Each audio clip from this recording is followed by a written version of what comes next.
"Come on, pal. Let's go visit Goldi," Bradley Pinto said to his dog.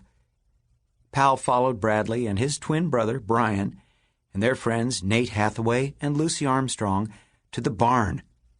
It was the last day of summer vacation. Bradley was keeping Goldilocks, his first-grade class's pet hamster, over the summer.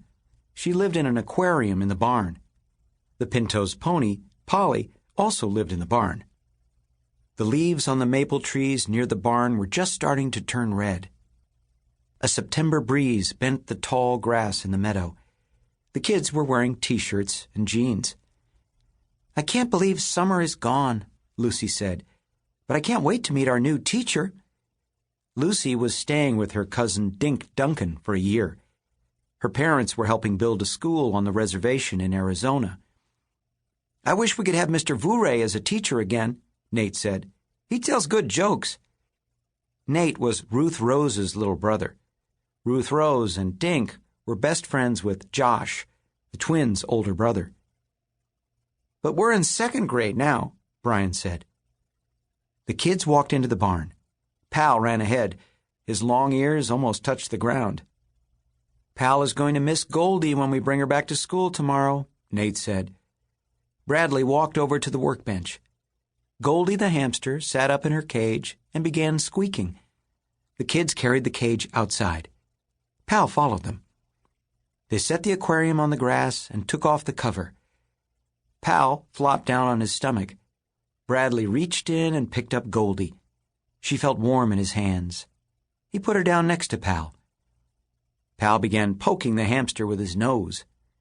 Goldi climbed up Pal's nose and sat on his head.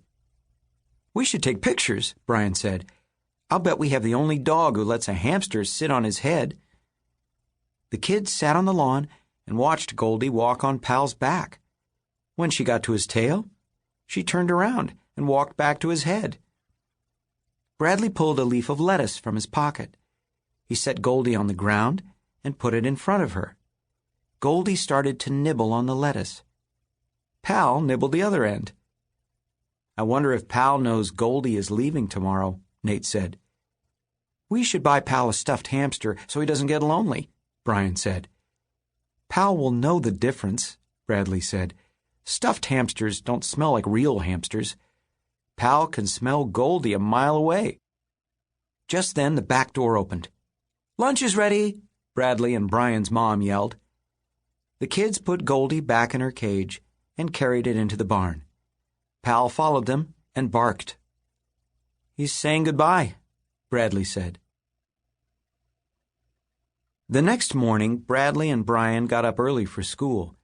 They were eating breakfast when they heard a knock at the back door. They looked through the glass and saw Nate and Lucy. "Be right out," Brian yelled.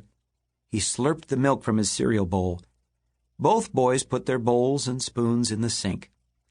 They popped their heads into the living room to say goodbye to their parents.